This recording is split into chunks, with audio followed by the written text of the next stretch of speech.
The minister's death. Quite some distance on a well traveled road along north used to be a state called Anga, ruled by a young king who was famous for his good looks and great valor. He would have made an excellent king, but for one thing. As a young and unmarried man, the king spent most of his energy at the royal harem. Little was left for administration and government. Fortunately, just as the ancient king of gods, Indra, had Brihaspati to assist him, Yashaketu enjoyed the wisdom and discretion of a great minister, Viveka, a Brahmin whose vision was always clear and expansive. It was the minister who ruled in practice, overseeing the life of a vast domain from a tiny office inside the palace. One day, rumor reached the ears of Viveka that the citizens of Anga suspected him of coveting the royal throne. Why else, they whispered, would he serve day and night as the de facto ruler while his master absented himself? It must be some conspiracy. That same day, the minister went home despondent and told his wife about the rumor. Why should you worry about rumors and false innuendos? She asked sensibly. Because even a false rumor can hurt the innocent. Look at what happened to Sita when Rama listened to the whispers of his subjects. What happened, she knew, was that the king got rid of her and sent her to the forest forever. Viveka's wife was a realistic woman who was quick to acknowledge and respond to a genuine problem.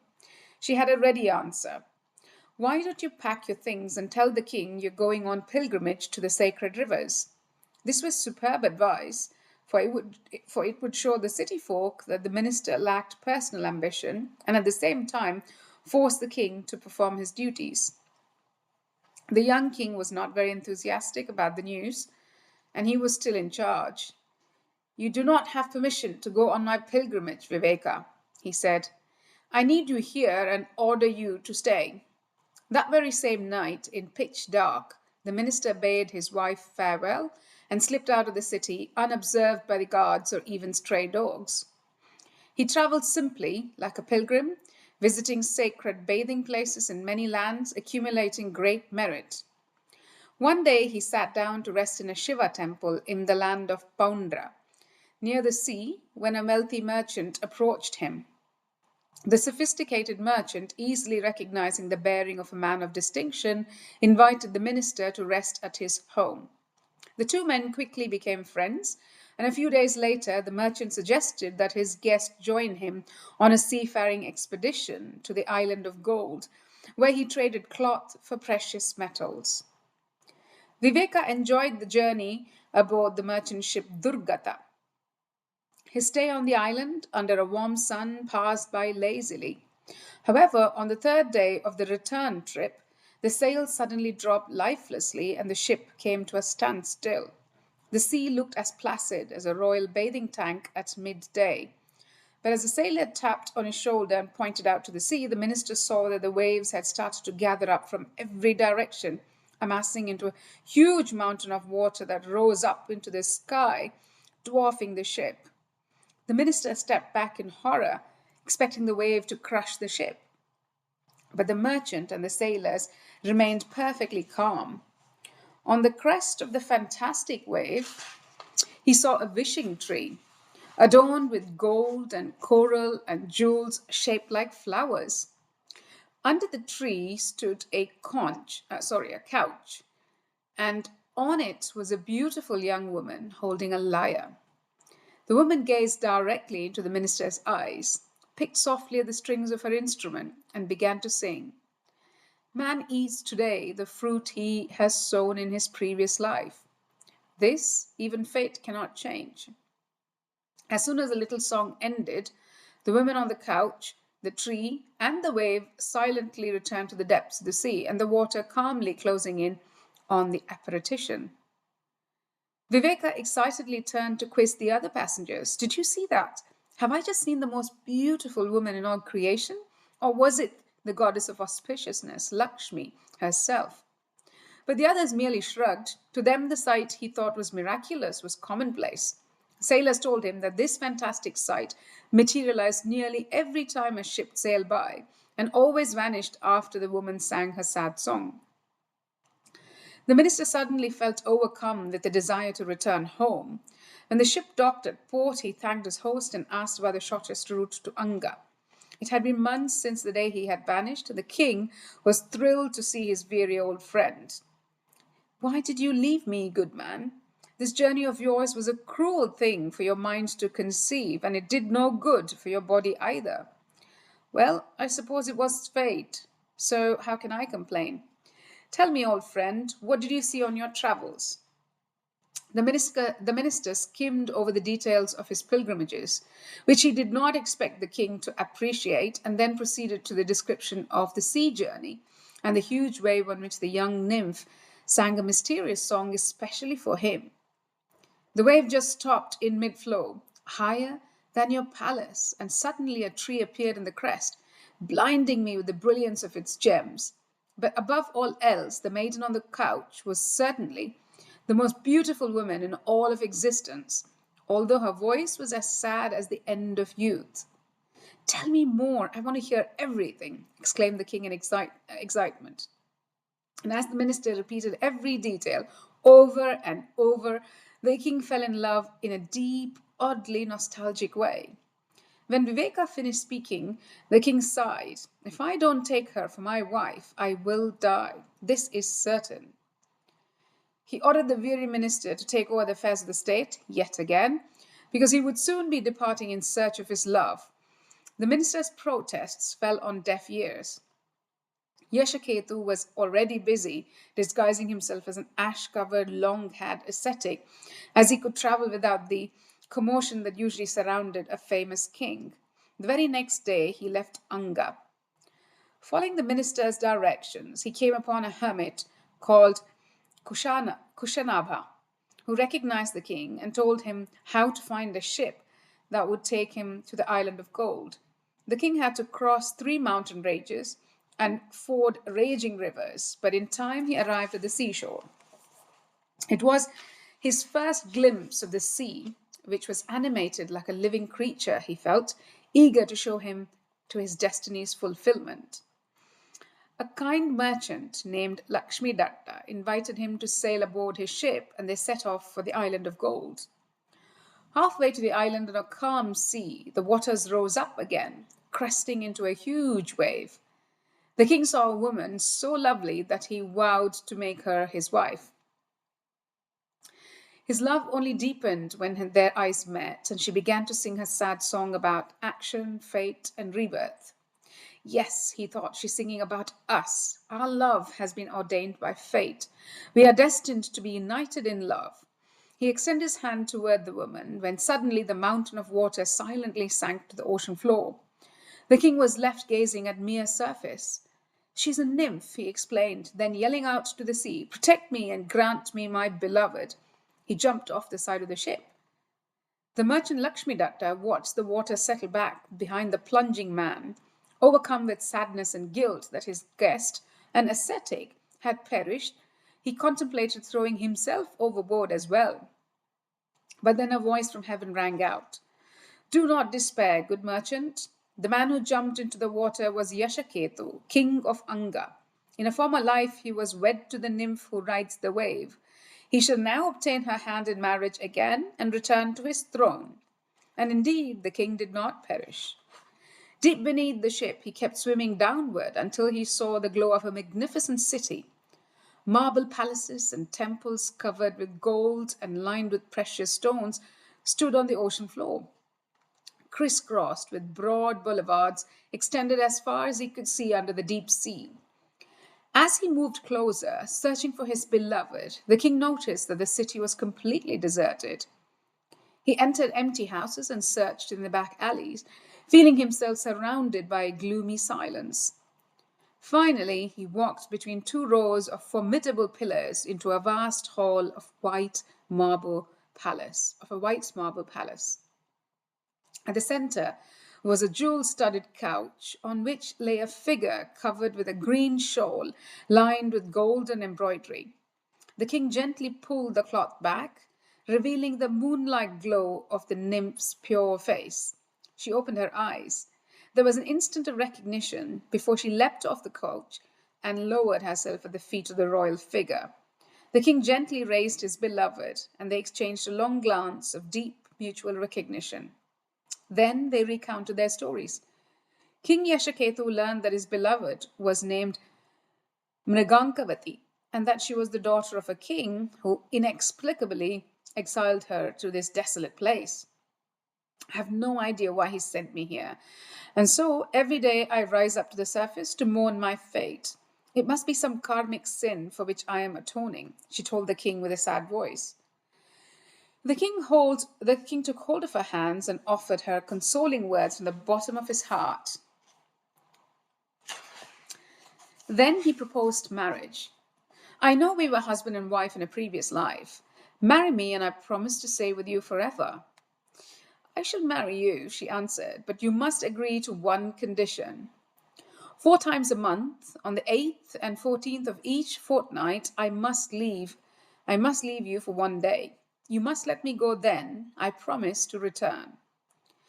The king agreed easily. It was a small price to pay for happiness. The two wed themselves to each other by mutual declaration of love in the manner of Gandharvas, or celestial musicians. The abandoned city at the floor of the sea was their home, but despite its desolation, the two lovers were happy. One day, Mrigankavati told her husband that the time had come for her to leave him for one day. Do not follow me, my darling. I shall be well, and whatever else you do, stay out of the crystal pavilion. It holds a pool that leads to the world of humans. If you fall in there, you shall not be able to return. Having given these instructions, the nymph departed. However, the king was not content to stay behind.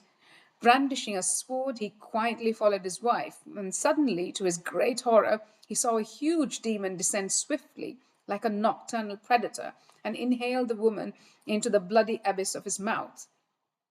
In an instant, his wife was gone. The king exploded in a violent rage, roaring like an army of demons. He swung his weapon and decapitated the monster with one blow. Instantly, his rage gave way to mourning as he stepped back and observed the torso where his beloved had perished.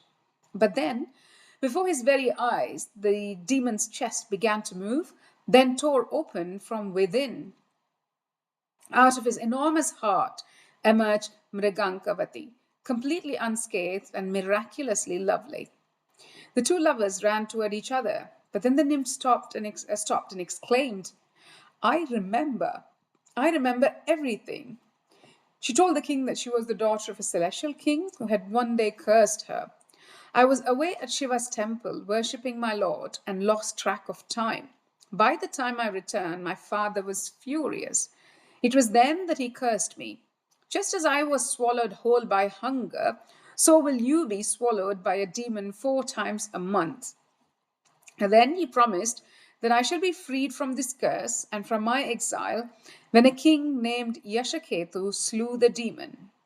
The king was thrilled. Now we can return to my world and live happily among my people, he cried in joy. No, my dear, that is not possible. Now that you have freed me from the curse, I am to return to the celestial world where I belong. But what about our love, our marriage? The king tried to change her mind, but it was useless. He had been wrong about his fate after all. He was doomed to return alone. But in a flash, a course of action became clear in his mind. He begged his wife to stay with him for 1 week before returning to her celestial home, and she readily agreed. They spent 6 days together, drinking from the sweet cup of desperate love. On the 7th day, the king led his wife into the pavilion on some pretext, then embraced her tightly. Before she could fathom his intentions, the king threw himself into the pool, his gateway back to the human world. A moment later, the king and the nymph emerged out of the pool in the palace garden at Anga.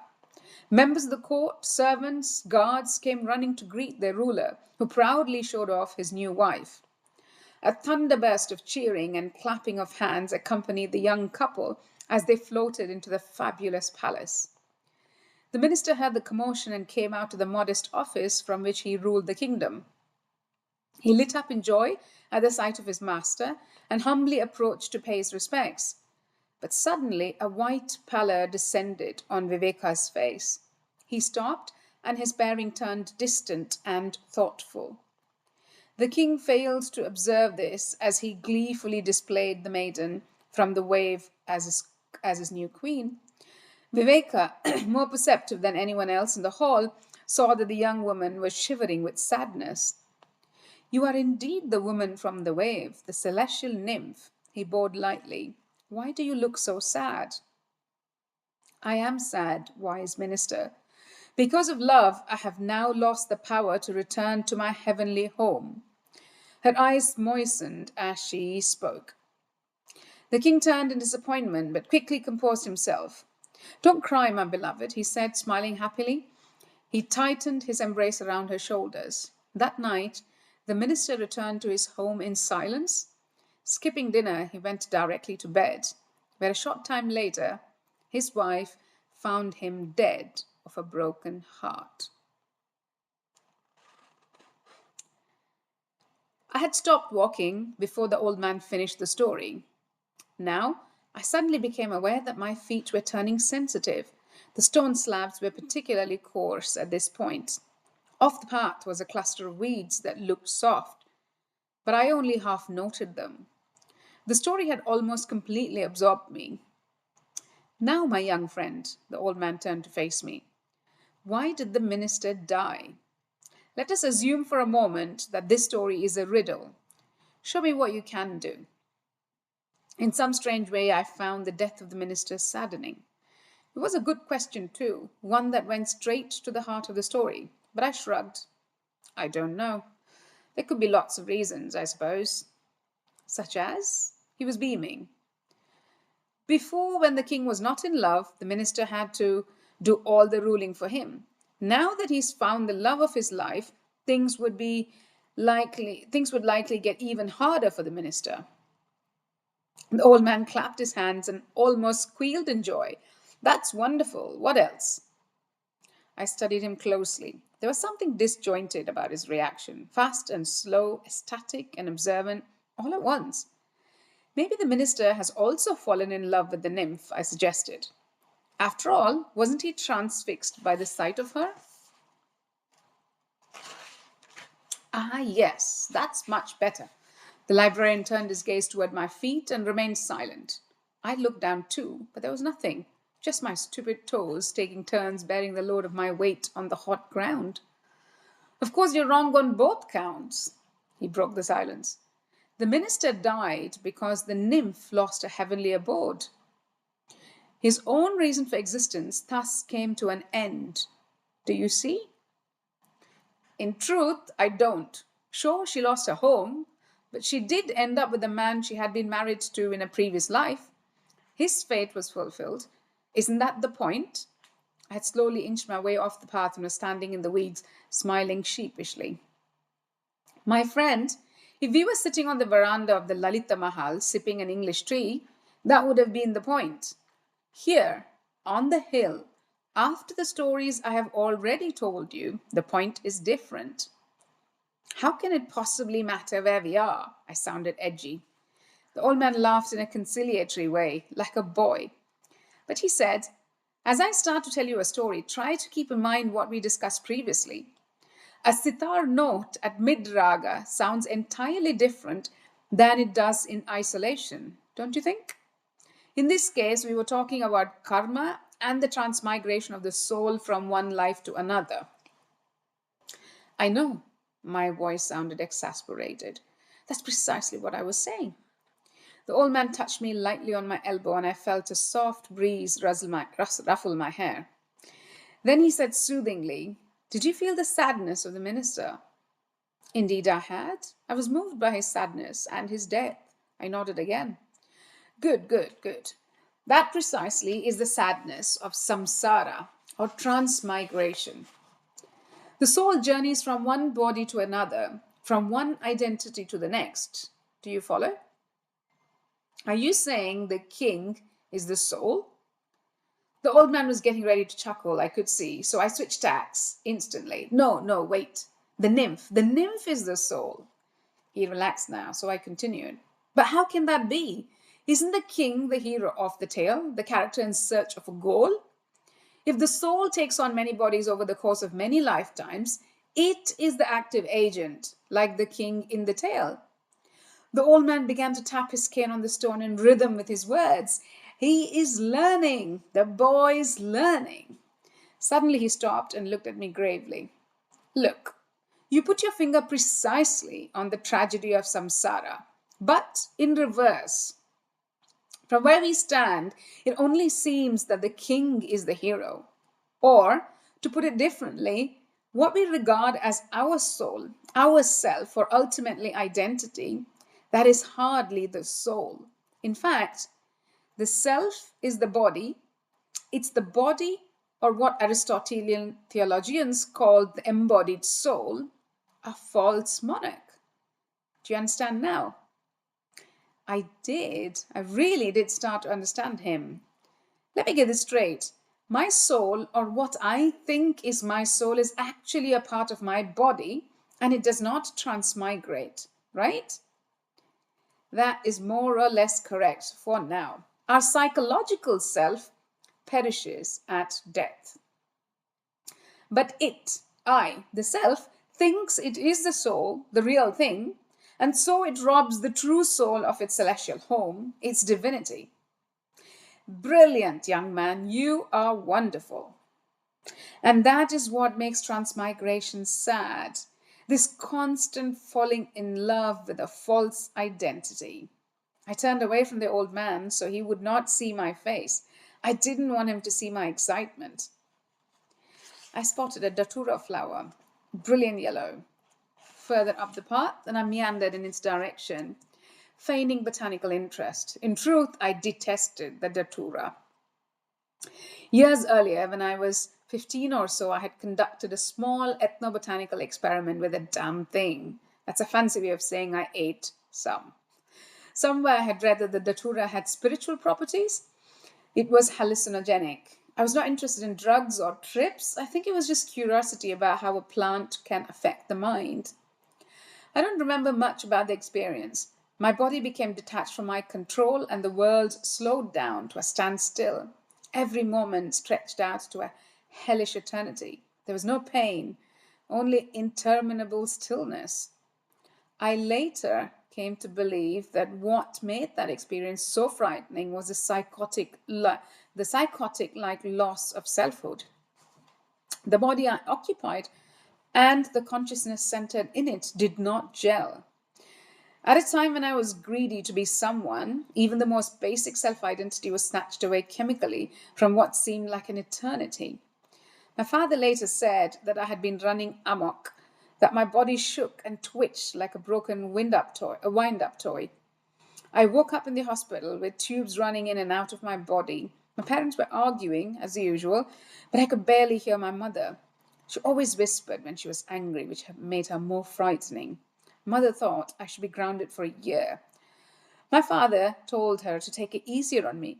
Look, honey, he's not a druggie. He's just a budding mystic. Don't be too hard on the boy. But she was hard. Mystic, my foot. My mother had curly black hair and savage, brilliant eyes. Her father had been a Jesuit priest who married one of his graduate students at Caltech. Mother, who was a devout Catholic, wielded harsh judgments about religion or about humanity's failures in relation to God. I was grounded for 6 months. During that time, I switched interests from botany to zoology. I loved my father for calling me a mystic. You recognize the datura? The old man was right behind me, looking at the yellow flower. I shrugged. It is Shiva's plant, you know. Better not touch, though, without a guru. Like Shiva, it can be dangerous. I turned back to the path and, avoiding his eyes, and spit out quietly. Damn right. Suddenly I remembered a question. What is the minister then? If the girl is the true soul and the king is the psychological self, the body, mind, I guess, then what is the minister? The old man smiled in delight at my question. He seemed positively happy. Why, my friend, that should be obvious, he said. Viveka is wisdom. discriminating intuition. And of course, he dies over and over again until we are ready to see the truth.